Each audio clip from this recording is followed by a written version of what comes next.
Today we're talking about the Virgin Mary showing up at an izakaya in Japan. Ladies and gentlemen, welcome to Japan Station. Welcome to the podcast where we talk about everything you should know about Japan, plus a few other things. I'm your host, founder of Japankia.com and the anime linguist on YouTube, Tony R. Vega. Today, you're going to get to hear a conversation that I had with an independent filmmaker named Cuauhtemoc Velazquez. So he recently made an independent short film in Tokyo called Apparition. And this short film is about what I teased earlier. It's about an izakaya that is, well, let's just say one day the Virgin Mary shows up. I'll let Cuauhtemoc explain the rest. It's a really fun, silly, but also kind of poignant and deep short film. The trailer is out now. You can find it in the show notes, so check there if this sounds interesting to you so you can get a taste for it. Unfortunately, it's not out for the general public, but hopefully it will be in the not too distant future. We will be talking about release plans during the interview today. We also talk about the inspiration behind this very unique and kind of wacky idea for a short film, what it's like making a film in Japan as a short filmmaker. Is it expensive? Is it easy to do? Is it affordable? Well, you'll find out. Also, Cuauhtemoc shares a really, really funny story about, let's just say, something he had to do on a Japanese train that I've never had to do, and I would have loved to see him doing this. It's a really good story. I've never heard anything like this. So stick around until the end. You're going to have a laugh. So just a reminder, if you haven't already, make sure to subscribe, hit whatever buttons you can hit to help this show grow, like, review, rating, whatever it is you can do it. I would greatly appreciate it. And if you want to support this show and make sure that I can keep bringing you more content like this, join the Patreon, japankia.com/Patreon. You can do so for as little as $1 a month. There's also a $3 a month tier. Either way, you get early access to episodes, plus none of those automatically inserted ads. And if you just want to do a one-time donation, you can always go to ko-fi.com/Japankyo. Links are down in the show notes. All right, let's get into it. Here's my conversation with Cuauhtemoc Velazquez. Well, the film is basically it's about a miraculous apparition of Virgin Mary in Tokyo, in modern-day Tokyo. So basically what happens is there's this family who runs a small izakaya. They have been struggling with sales. They don't have many customers. So they they're almost like in red numbers, and almost as a last resort, they say like, you know what, let's just pray to God. And this is a typical Japanese family. So they have a little Shinto shrine in their restaurant. So they just pray, and then, you know, it's actually Virgin Mary who shows up.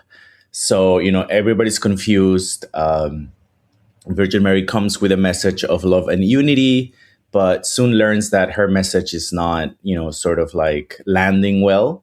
But yet, you know, she kind of like integrates into the family, into the izakaya, and that creates a lot of like interesting moments and interactions between the family and the Virgin, the customers and the Virgin.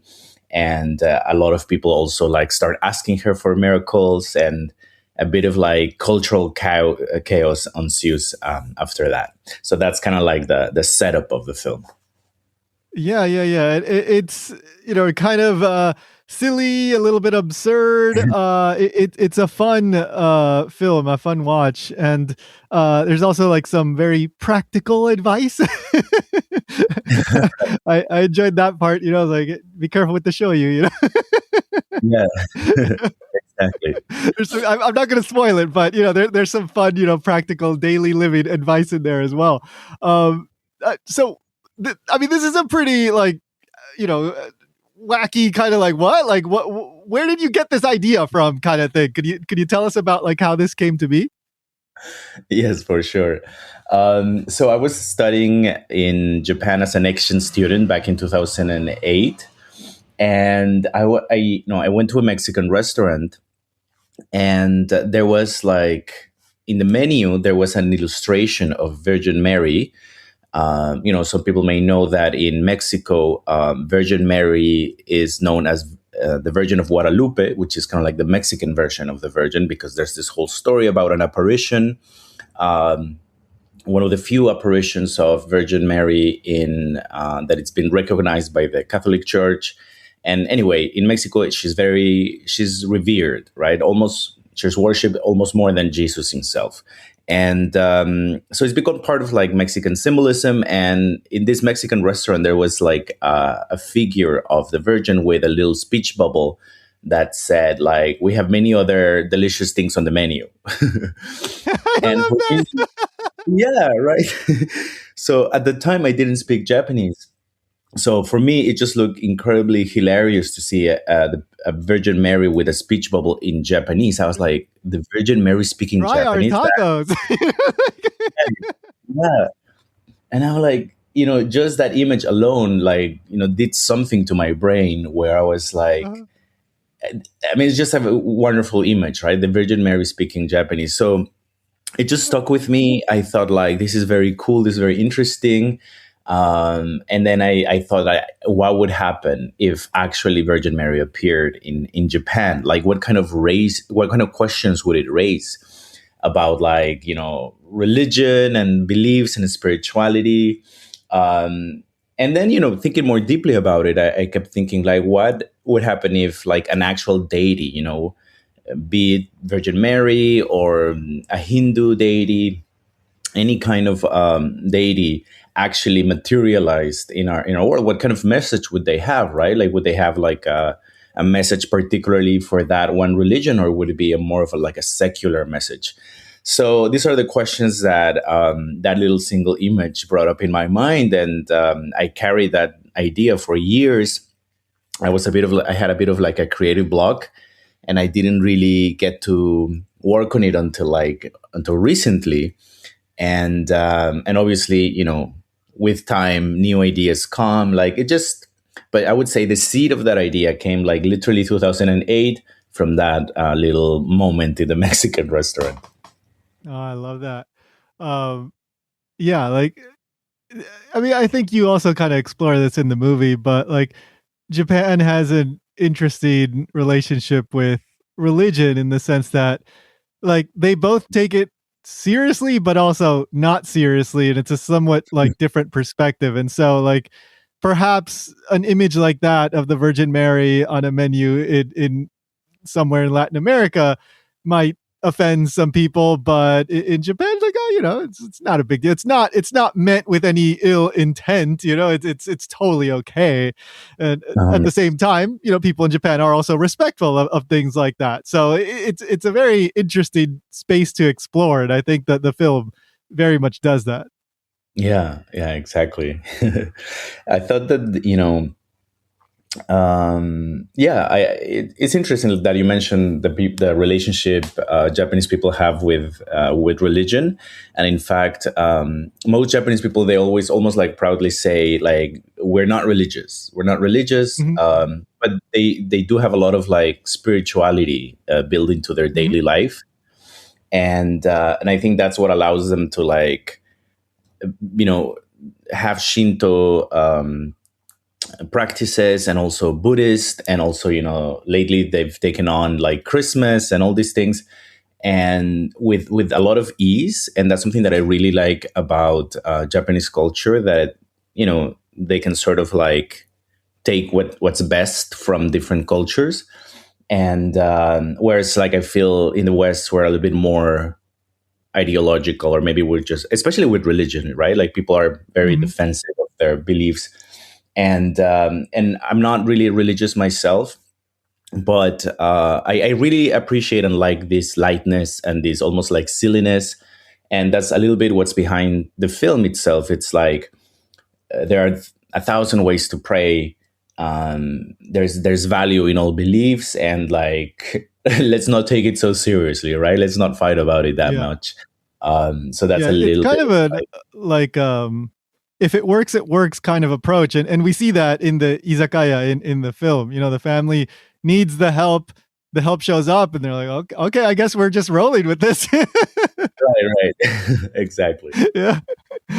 Where were you? You said you were doing an exchange in Japan. What area were you in? Yeah, I was in Tokyo. In Cool. Yeah, ironically, I was doing an exchange program in Sofia University, which Okay, is yeah, I'm familiar. yeah, it's a Jesuit university, because my school back in Mexico was also Jesuit, and Jesuits are known for, like, in being a little bit more tolerant than other kinds of Christian organizations. They like interfaith dialogue, and there. I feel like there's not that many Christian universities in Japan comparatively to like Latin America or the West, but they had an exchange program, and yeah, I was there, and as a matter of fact, there was like this class on religion, and just to echo the light attitude that there is in Japan, and almost like this tendency to make everything kawaii. I remember seeing like there was a student who was like making drawings on her notebook, and there was like this image of like Jesus on the cross, but it was almost like a cat, like a very kawaii cat on the cross. And again, I was just like so taken aback by just like the lightness and like how that would be like maybe a little bit rude in Yeah.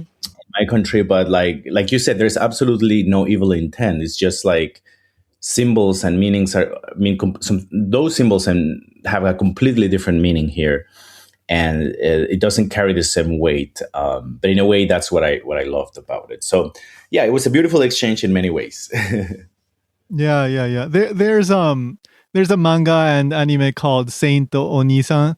I'm not sure if you've ever heard of it, but it's exactly what we're talking about. So it's what would happen if Jesus and Buddha showed up in present day Japan, became roommates, and just tried to live like normal people in Japan. And they end up in all kinds of wacky situations.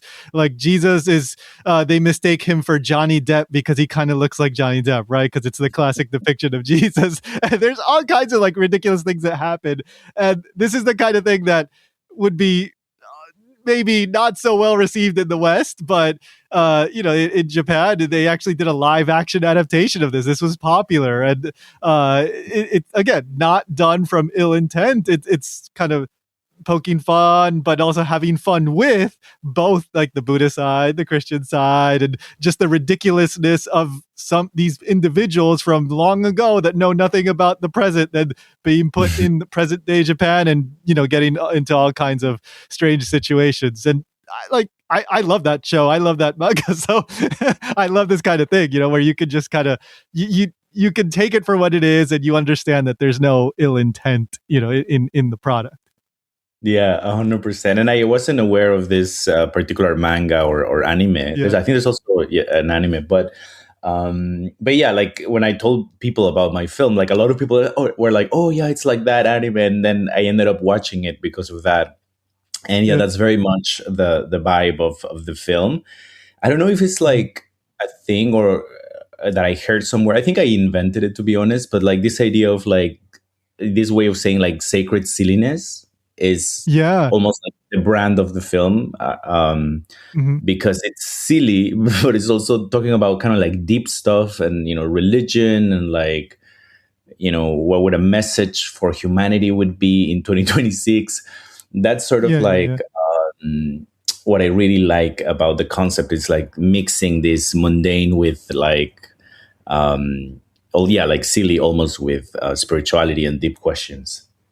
Yeah, and it comes across as heartfelt as well. Both, I think, Saint Onisa and your film, like it comes across like you're not out to make fun of it. You're just out to explore this because you care about thinking about these kinds of things. Right.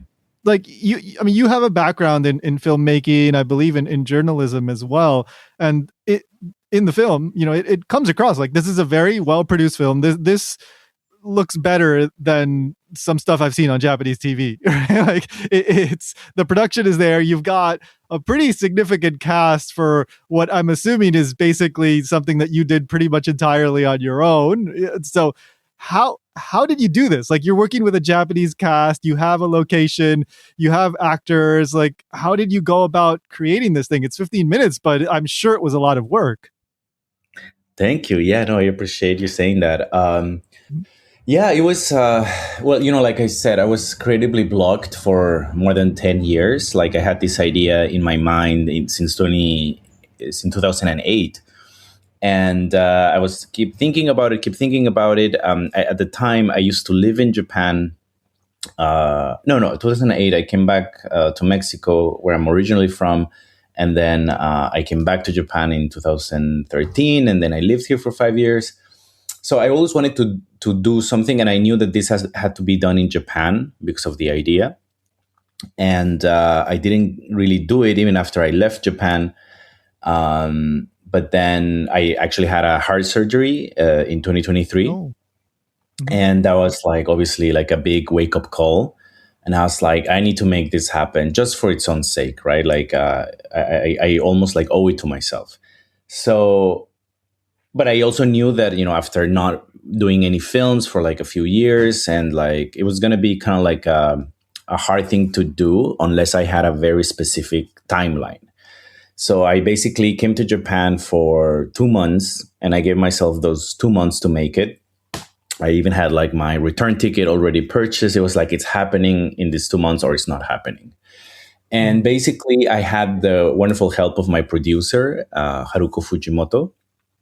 She's a producer, a Japanese producer who at the time was based, she worked in New York for a long time. Now she's in Japan. And she was kind of like in between projects. So she joined the project, and she was like a godsend because like she really helped me pull things together. We made a really good team. And like you said, it was very independent. Like I didn't really this is my first film. So I have done things in college. So I knew basically the steps, but to actually go into a different country. And yes, I spoke the language and everything, that made it a lot easier, but still, sort of like figure out where to get cast, right? Where to get the crew members. And a lot of it was just like literally going on industry websites and like having posts of like, I'm looking for a director of photography. I'm looking for a hair and makeup person. And little by little, I started like gathering the cast and the crew. And we found this location. It's a studio. Usually they rent it out for like TV series and stuff. And so we just like got our studio, got a few locations. And yeah, like you said, I think that the most challenging part was like working with a large cast. And also, especially like in very narrow spaces where you also have like a crew, that became a little bit chaotic itself.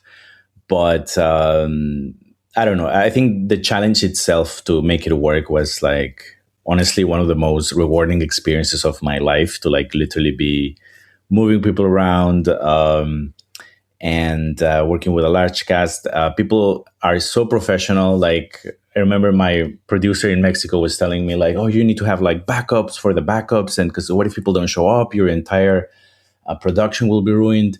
And I was like, this is Japan. People will show up if they tell you they will show up. And they did. So yeah, I had a wonderful experience, amazing cast, amazing crew. And honestly, it left me really wanting to shoot more stuff in Japan. Yeah. How many people were in the cast? Because it like I said, it is quite a few. And I mean, I don't know. It seems like you had scenes with like when the restaurant was full, like there were like quite a few extras too in the background. Yeah. So the cast itself was like maybe four main characters plus another like maybe 4 secondary ones. Yeah, like maybe 10, 12, and then another like 10 extras. So like at the yeah. So at the highest point, it was like maybe 30 people in that room between cast and crew. And yeah, even though it's a studio and it's designed for that specific reason, it's still like kind of narrow. So Yeah, yeah. it was an interesting experience. What about the food? Because there's quite a bit of food. Obviously, it takes place at an izakaya, and there's a lot of cooking in there. How did you order the food and bring it in? Like, what did you do about that? Yeah, my art director, Yanagi-san, she was amazing. She basically is in charge of all the props and the food and all the stuff that you see in the film. And yeah, everything we had to order because it was not an actual kitchen. Actually, we were not even allowed to like turn the fire on. It was not allowed like a working kitchen. It was all just for shooting. So we even had to bring like a little stove so that when there's a scene where he's cooking and I wanted to see some steam coming out of the pot, so we actually had to bring in a portable stove to make that happen. Oh, And the food itself, yeah, it was just all brought from outside. Luckily, the studio did have a lot of plates and like beer jugs and all of that, so that made it a lot easier. But yeah, everything had to kind of like be brought in. And because like I said, it was not an actual restaurant, right? Because it's all like a studio. In fact, like the second floor is like a manga kisaten, like a coffee shop for manga downstairs. But again, it's just for shooting. So yeah, it's pretty cool to have that opportunity to shoot in an actual studio. huh. And like, how easy is it to rent a place like that? Is that like usually in demand, or can you just call up and you usually get a specific times and it's not that hard? Yeah, I would say it's not that hard. Okay. Basically, they have availability, like if you Mhm. reserve in advance. And obviously, it's costly because you're renting kind of like the whole thing. But in Mhm. our case, they had like this discount for independent filmmakers because I Mm. guess mostly it's used by like big studios or like film company production companies.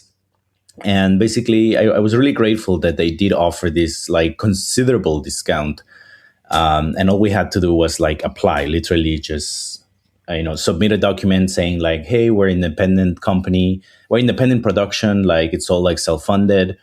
And just talk a little bit about the project, and they approved of. So I was able to rent it for like a very very good discount, and basically had it for 2 days. So it was like a 2 day Okay. shoot, so very condensed, very long days. Mhm. But Mhm. like I said, the work ethic here is amazing, and people were so professional. And like, I also like wanted to like stick to the times because famously,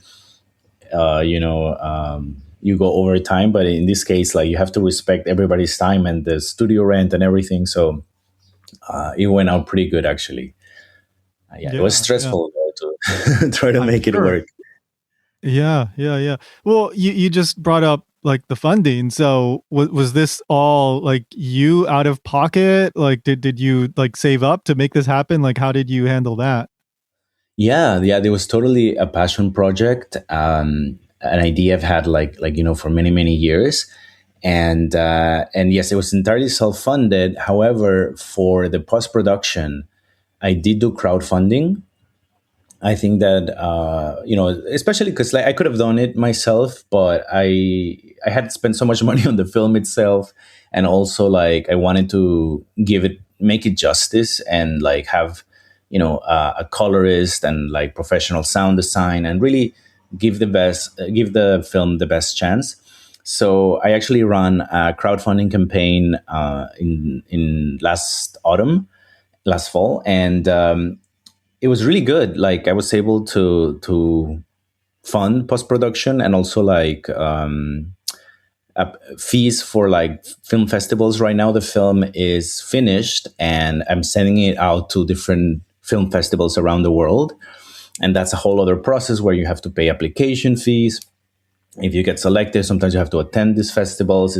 These are great opportunities for networking and and marketing and all these things that come after you make a film. to really give it its best shot. And so yeah, I did ended up having to do crowdfunding, which is, not just for funds. It's also like a good way of creating an audience for yourself and testing it out in the real market to see, like, are people resonating with this concept?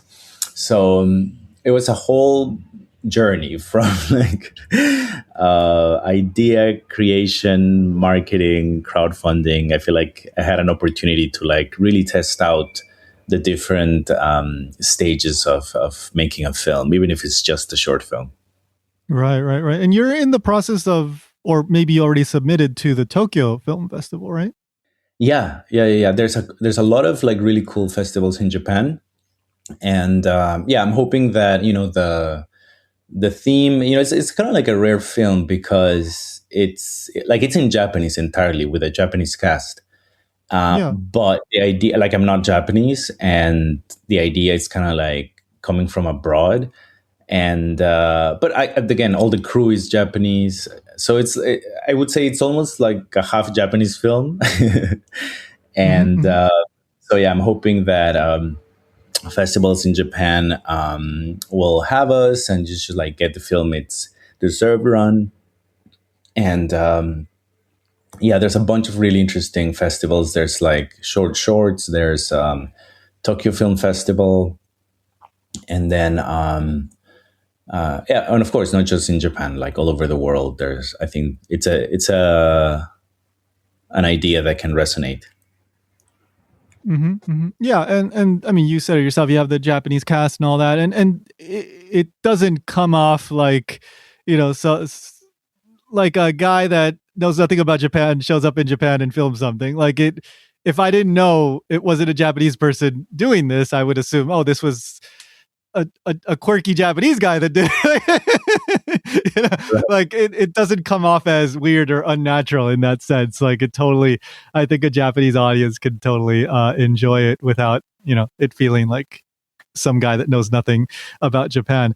What are you thinking? Like, people are listening now. Some people might be curious, like, at some point, I assume you're going to do a release so that anybody can watch it. Like, what are you thinking in that regard? Yeah, well, short films are interesting because they don't have like a super clear path. When you make a feature film, you want your film to be picked up by a distributor, and then hopefully have a theatrical release where people can go and watch it on theaters, and then eventually onto streaming. And there's all these different things. For short films, mostly it's they kind of have like their theatrical run mostly on festivals, so that's why like the main thing is to have it shown at festivals.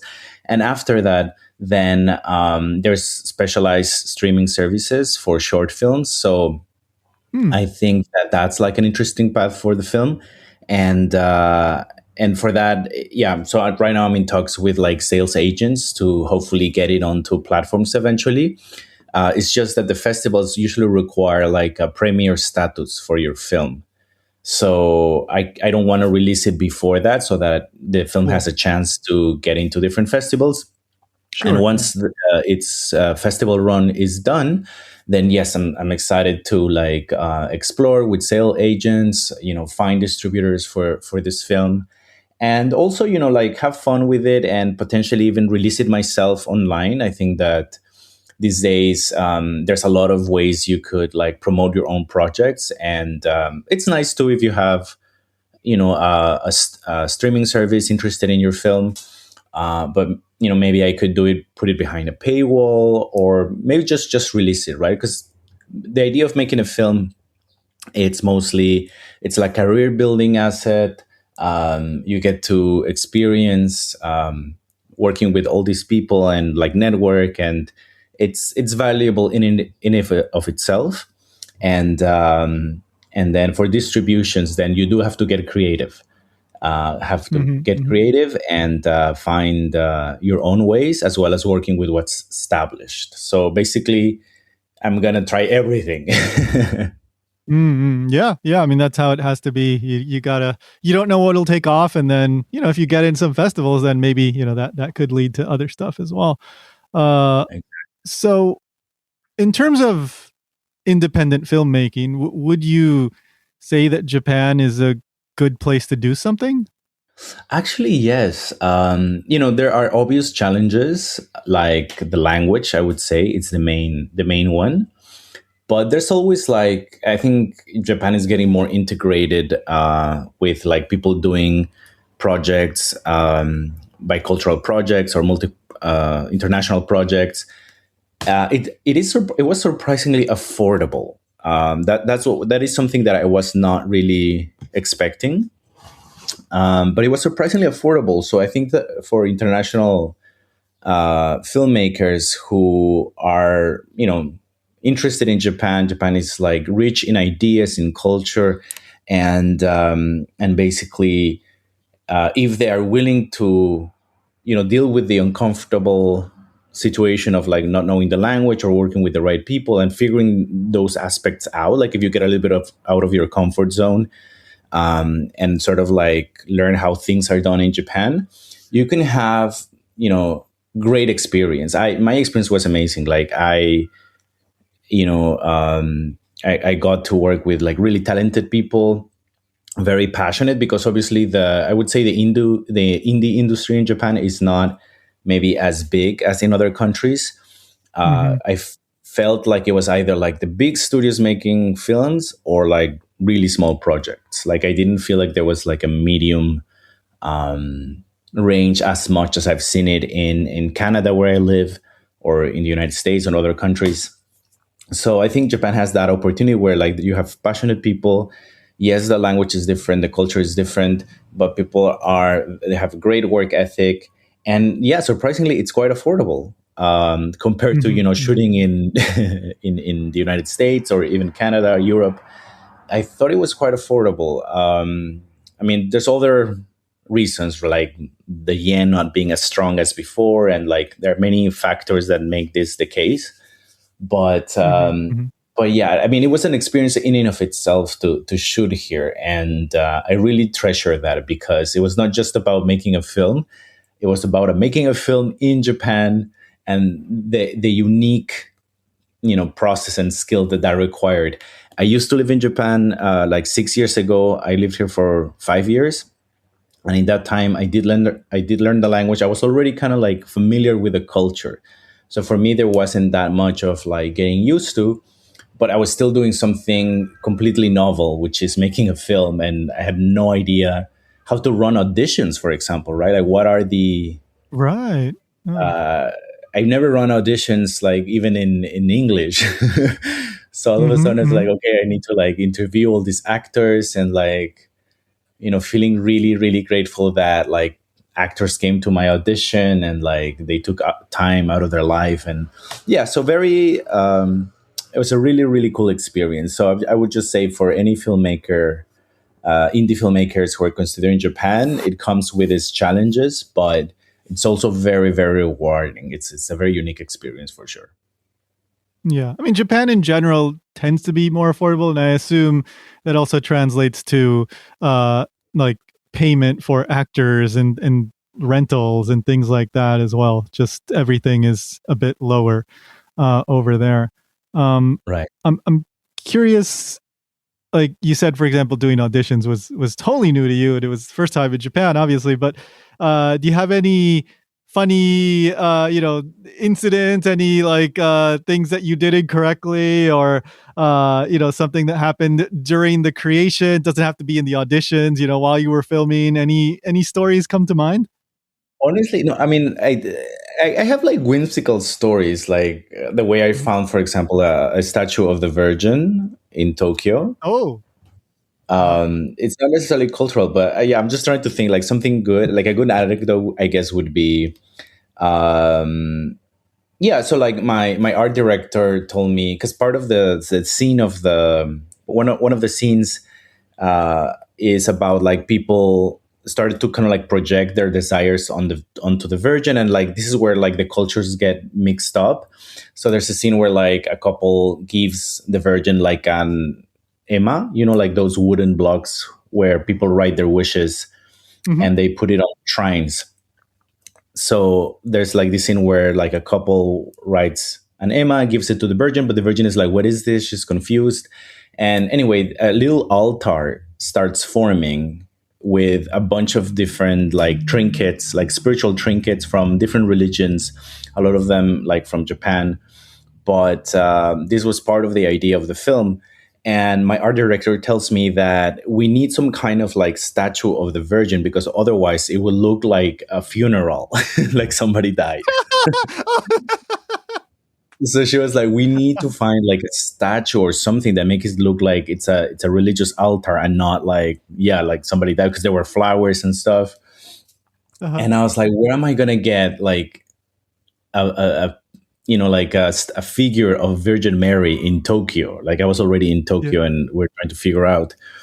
And actually one day I was just like walking down the street and literally like from the corner of my eye, I thought what I saw was the Virgin, like the figure of the Virgin. And I was like, obviously I guess I was like in the back of my mind, I was always scanning for things that had to do with the film. So I kind of like walked back and I went to check it out. And it turns out it was like this store that had carried like just Mexican handcrafts, like in Tokyo. It was just like 100% Mexican. And then so I go up and the guy who runs it, he lived in Mexico for a while and like he really loved Mexican art and like culture. And he had a quite big figure of the Virgin of Guadalupe, which was perfect for my film. So I was like, no way, this is insane. So I told him like, is there any way I could rent it to you? Because, it was probably very expensive.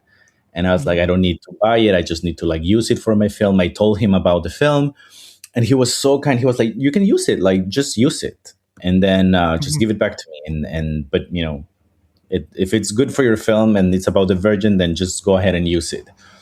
So yeah, there I was just like imagining me in the Tokyo subway with a huge figure of the Virgin of Guadalupe. Just so good. Traveling around. I felt like a pilgrim, because that's actually what a lot of Mexicans do. It's like they travel around with these huge figures and they do their pilgrimage and they bring them to the church to get it blessed. So it was just like a very surreal moment where I was like, I'm in Tokyo and I'm just carrying this huge figure of Virgin of Guadalupe everywhere. And, that's where I felt like fiction and reality started to blend a little bit. And the whole film itself, it's magical realism. It's kind of like, it has that flavor of Latin American magical realism where superstitions and a little bit, it's not quite like fantasy or sci-fi, but this little bit of like everyday magic. It's a little bit surreal, which by the way, I think it's very, I think that in Japanese culture, there's also this kind of magical realism. And I think that matches very well. So that's kind of like the flavor of the film. And I thought like, it was kind of like seeping into my own reality because that was very weird. It totally feels like something straight out of the film. And to be like one of those Japanese people on that train looking at you like, what's this guy doing? Like, why does he, what? Yeah, it was so funny. And then like, of course, I was like so cool. I thought this image of me like in the Tokyo subway with the Virgin and everything, it's so cool. Then I kind of like on purpose had a friend record me and I thought like we might be using this in future marketing materials or whatever. And it ended up being like a really fun little anecdote there. Yeah, no, that is such a good story. That is so good. So, yeah, I love that. Just imagining that makes me laugh. But no, that's dedication. You need to get it done, and it's Tokyo. Like it can seem like there's a little store for everything in Tokyo. Right, it's just the tricky part is finding that little store. Exactly. I mean, finding it, exactly. Tokyo is like that, right? Like there is, I'm sure, a handcraft store for like every country in the world. But like, how do you find it? And I mean, maybe I could have just like Googled it. I didn't think of that. Sure. You might have found it, but that was the Virgin Mary saying, "I'm over here. You found me." Exactly. Yeah. No, it was. It was very surreal. It was very meta, and yeah, really, really cool experience for sure. So good, so good. So I will include the trailer for anybody that wants to, that's interested in the film. And, you can let me know once it's available, for wide release, and I can always remind people in a future episode. But anything else you want to let people know about? Any like social media or websites that you want to bring up?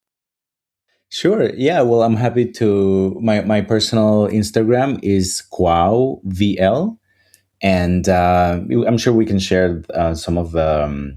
Yeah, like maybe the film website is apparition-film.com, and then we'll be publishing there when we have more details on like where people can watch the film, and yeah, just that. Thank you so much for the opportunity to talk about the film and like this crazy adventure. Yeah, thank you, Guo. Yeah, no, it was really fun, and I hope people will get to see it. The wider audience will get to see it soon. So I'll be happy to spread the word about that once it's out. So thanks. Thank you so much.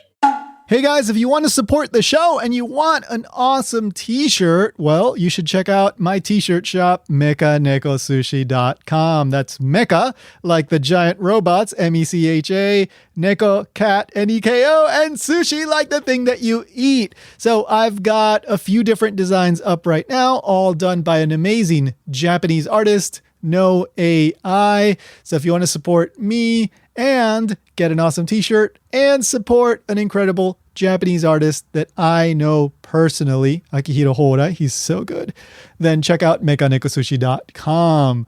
Also, if you want to save 10% off on a voice and data SIM plan for when you visit Japan, if you need a Japanese phone number, this is the perfect thing to do. Then you can just use my affiliate link, mobile.com/Tony Japan. Gets you 10% off, and it supports what I do here. You never know when you need a Japanese phone number when you're traveling around Japan. It saved me actually a couple of times in my last trip, so it's always nice to have it. Plus, you also get data. So check that out if that is interesting to you. Mobile.com/Tony Japan. Links down below.